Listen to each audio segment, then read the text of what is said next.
Sahabat Berita Desa, dipimpin Kepala Desa Zakaria SIPMAP, pemerintah Desa Tepi Laut Kecamatan Air Napal Kabupaten Bengkulu Utara melaksanakan pelatihan hukum dan HAM pada Rabu tanggal 4 September tahun 2024. Pelatihan yang diikuti oleh perangkat desa, BPD dan anggotanya ini bertujuan untuk meningkatkan pengetahuan di bidang hukum dan HAM terutama yang berkaitan dengan kegiatan perangkat desa dan BPD. Kegiatan yang dilaksanakan di Aula Kantor Desa Tepi Laut tersebut dinarasumberi oleh Dan Ramil Kerkap Kapten Arhanud Beli Apriansyah dan Kapolsek Air Besi Ibtu Deni Mashuri SH. Berikut kami laporkan pelaksanaan kegiatan tersebut selengkapnya. Berita Desa, oke!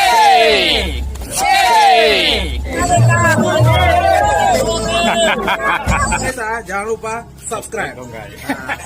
Desa dalam bentuk undangan sebelumnya disampaikan ke beliau, tapi kebetulan kemarin Pak ada Pak Johan di kantor juga ada pelatihan, maka beliau menyampaikan dengan Bapak bukan berarti undangan itu tidak ada kehormatan, tetapi kami dengan Pak Johan ini karena merasa bersaudara dan keluarga dan tidak bisa dipisahkan, maka beliau juga bersedia untuk menyampaikan dengan Bapak.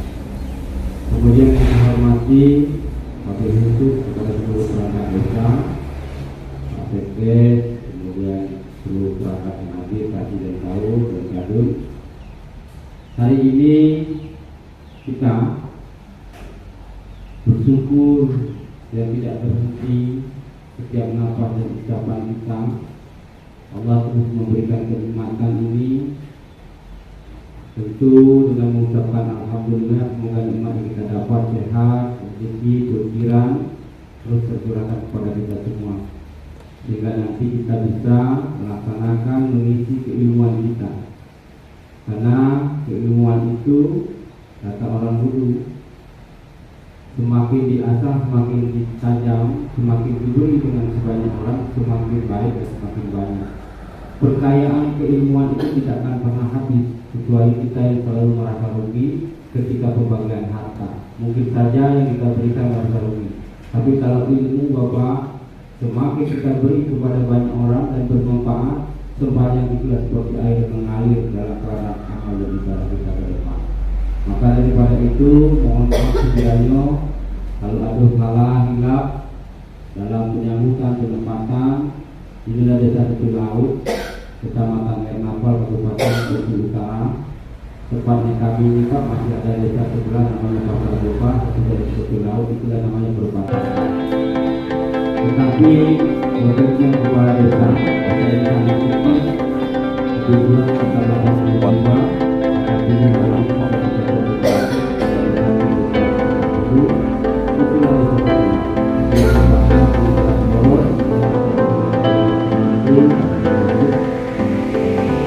desa maka daripada itu kita bersama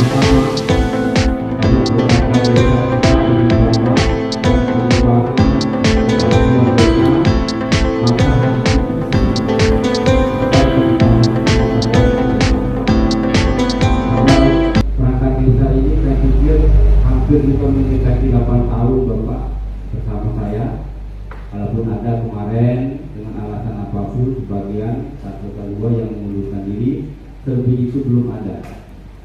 Maka dalam perjalanan saya menjadi kepala desa ini, rekan-rekan ini alhamdulillah kami ini masih bersatu, berpadu dalam membangun desa. Karena kepala desa ini Pak Beli, apalah daya akan angkat sampai. Kalau tidak didukung dengan perangkat-perangkat yang hebat, maka kepala desa tidak ada apa-apanya. Maka kemarin tadi saya sudah dapat WA, Desa Tepi Laut juga menjadi desa keempat yang akan mendapatkan dana insentif dari pusat. Yang pertama Pasar Bopa, Tepi Laut, Talang Jarang dan Tebing Tanda. Itu memberikan gambaran dan potret terbesar bagi kita, perhatian pemerintah terhadap kucuran dana, harapan dana itu dapat digunakan ke masyarakat umat atau masyarakat. Kita bangun dengan baik agar itu menjadi ladang ibadah bagi kita. Kalau masalah urusan rezeki ini urusan Tuhan, tidak ada urusan kita. Kita hanya berusaha sekuat mungkin, sebisa mungkin, sehalal mungkin. Tapi urusan-urusan yang lain diserahkan kepada Yang Maha Kuasa. Maka daripada itu selamat datang pada Ibu nanti, karena cakupan-cakupan di dalam proses pertahanan keamanan, baik ancaman-ancaman yang akan ditimbulkan di dalam proses pemilu itu nanti ada potensi. Maka seorang perangkat yang hebat, pegawai yang hebat harus memberikan sekecil mungkin ruang-ruang potensi. Maka kita isi dengan ilmu sedikit agar potensi-potensi itu tidak terjadi di dalam. Karena mengapa ABRI atau TNI ini mempunyai fungsi yang sangat vital. Vital dalam proses pertahanan keamanan. 1 jam saja kita berandai-andai tidak ada ABRI, Indonesia ini sudah dikuasai oleh orang lain. Maka dalam proses ini TNI ini tidak boleh berhenti dalam 1 detik menit karena mempertahankan NKRI ini. Maka nanti akan diberikan pelatihan sebaik mungkin bagaimana kita mempertahankan NKRI ini sepanjang masa sampai akhir hayat kita, sampai anak cucu kita, sampai ini harus benar-benar tegak. Maka daripada itu nanti diberi ilmu oleh Pak Beli. Kalian berbangga karena jarang sekali kadang-kadang Pak orang sudah kapten ini tidak mudah. Saya bercita-cita dulu jadi ABRI, tapi tidak jadi. Dunia itu perannya bukan masalah yang hanya masalah perut. Sementara Indonesia itu terletak benar-benar di garis khatulistiwa, di garis ekuator, sehingga sangat menggiurkan. Semuanya kita ada di sini. Penghasilan dari pertanian kita melimpah, hasil bumi kita melimpah, semuanya ada. Musim panas kita ada, musim hujan kita ada. Jadi ibaratnya itu gadis remaja yang mempesona negara lain. Dan itu terus kita waspada bersama untuk sebagai ancaman ke depan. Karena ke depan nanti itu perangnya bukan perang ekonomi, perang perut. Itu sampaikan oleh Pak Gatotlo ada yang namanya proxy war. Nah, proxy war ini perang yang dengan negara ketiga, tujuannya untuk menguruk kekayaan kita ini. Semuanya sudah, tinggal kita lagi di tingkat wilayah yang utama dari pedesaan harus menjaga supaya tetap lebih tinggi. Tapi pada prakteknya bisa kita terapkan mulai dari tingkat pedesaan. Ini kan harapan rakyat, ini harapan masyarakat kita. Intinya kalau ini supaya tercapai tujuan itu masyarakat kita yang adil dengan landasan konstitusi. Kalau kita ini berarti dengan aturan perdes kita. Kalau tingkat di desa supaya istilahnya masyarakat bisa lebih paham dengan tugasnya, yang kita harus konsekuen dengan aturan yang kita perbuat. Jangan malah kita menjadi sumbu untuk melanggar aturan kita sudah perbuat tadi. Ya, Bu. Ada juri di depan ini, ada penasehat hukum dan penuntut. Hakimnya cuma satu. Beda dengan di Indonesia. Kalau di Indonesia, DPU, hakim, penasehat atau pembela, tidak ada juri. Hakim itu biasanya 3, pas lagi jalan-jalan keluar negeri kok berbeda. Itu sekedar pemahaman saja. Jadi benar, balik lagi ke hukum tadi, memang hukum itu sifatnya hukum yang berkembang. Jadi jangan sampai berbeda pendapat antara yang satu dengan yang lain, itu hal yang biasa, suatu hal yang biasa. Kenapa sebelum masuk materi hukum dan HAM, kita harus pahami dulu ada banyak materi yang lain pada setiap manusia. Itu dideklarasikan di PBB, itu Declaration of human right bahasa renjangnya aku udah paham itu Pak Anies. Cuman intinya hak asasi manusia yang melekat pada setiap orang dan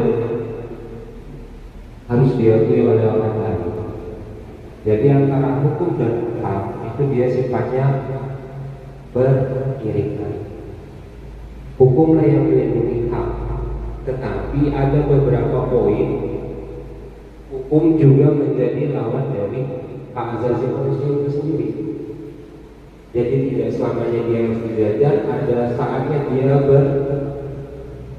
bersinggungan. Kenapa hukum dan HAM itu harus bergabung? Karena untuk melindungi hak asasi manusia itu, itulah ada hukum. Tapi ada juga yang dia berlawanan, tidak selalu searah. Contoh, untuk hak asasi manusia kira-kira apa kira-kira contohnya hak asasi manusia? Ada yang tahu? Hak asasi saja, biar tidak ngantuk maksud saya. Apa kira-kira hak asasi manusia?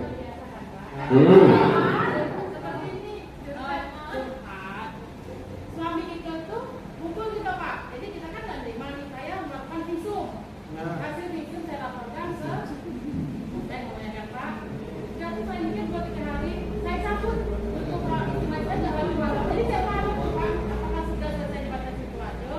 Saya mau melaporkan lagi suami saya itu ke penjara gitu. Jadi seperti cabut atau gimana? Itu kalau bahasanya KDRT, kekerasan dalam rumah tangga. Kalau bahasanya dicabut itu, kan tadi udah datang lapor, terbit laporan polisi, STPN-nya keluar, ya STPN-nya keluar, dan STPN itu sekarang sudah online. LP itu harus ada penyelesaian di sebelahnya. Penyelesaiannya ada, contoh ada problem solving, RJ, P21, cuma 3 itu, P21 kirimkan ke kejaksaan, RJ diselesaikan oleh pihak kepolisian tapi berdasarkan prosedur di Polres. Sementara untuk problem solving itu biasanya dari pihak Polsek atau Bapak. Terkait masalah itu, LP sudah terbit, itu statusnya bisa dihentikan, tidak dicabut. LP di laporan polisi tidak bisa dicabut, tapi penyelesaiannya ada sekarang yang namanya restorasi justice. Bisa diselesaikan.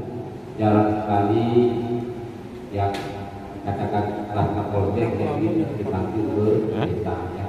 Tentu saya dengan memberi apresiasi yang tinggi-tingginya sehingga kita nanti dapat menyerap ilmu atau pengalaman yang bisa diberikan oleh Kapolsek.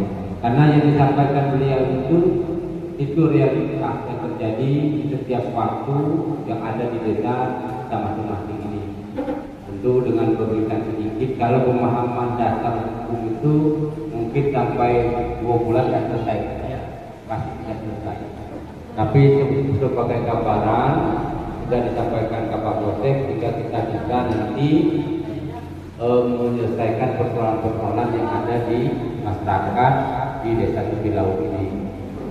Terima kasih yang banyak.